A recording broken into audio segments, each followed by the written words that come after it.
সরাইলে শিক্ষা সচেতনতা বিষয়ক সেমিনার অনুষ্ঠান থেকে ফিরে আমাদের নিজস্ব প্রতিবেদক মোহাম্মদ আল মামুন খানের পাঠানো তথ্যচিত্রে পাঠ করছি আমি মাসুমা লাবনী। ৫ মে সোমবার সরাইল উপজেলা পরিষদ মিলনায়তনে একটি গুরুত্বপূর্ণ শিক্ষা সচেতনতা বিষয়ক সেমিনারের আয়োজন করা হয়। উপজেলা নির্বাহী অফিসার মোহাম্মদ মোশাররফ হোসাইন সেমিনারের মূল প্রবন্ধ উপস্থাপনা করেন। তার উপস্থাপিত প্রবন্ধের শিরোনাম ছিল সরাইল উপজেলার শিক্ষা ব্যবস্থার চ্যালেঞ্জ ও উত্তরণের উপায়। প্রবন্ধে উপজেলা শিক্ষা ব্যবস্থার বর্তমান চিত্র, বিদ্যমান চ্যালেঞ্জ, কাঠামোগত দুর্বলতা, মানোন্নয়নের প্রতিবন্ধকতা ও সম্ভাব্য সমাধানের পথ নির্দেশনা বিশদভাবে তুলে ধরা হয়।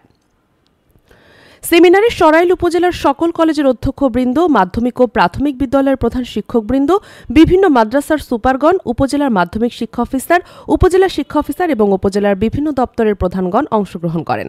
প্রায় 4 ঘণ্টাব্যাপী সেমিনারে অংশগ্রহণকারীরা মূল প্রবন্ধের আলোকে মুক্ত আলোচনা করেন এবং স্থানীয় শিক্ষা ব্যবস্থার বিভিন্ন সমস্যার মূল কারণ নির্ণয় ও তা থেকে উত্তরণের উপায় নিয়ে গঠনমূলক মতামত প্রদান করেন। শিক্ষক ঘাটতি, অবকাঠামোগত সমস্যা, শিক্ষার্থীদের ঝরে পড়ার হার, পাঠদানের মান, প্রযুক্তি ব্যবহার ও অভিভাবক সচেতনতার অভাবসহ বিভিন্ন বিষয় উঠে আসে আলোচনায়।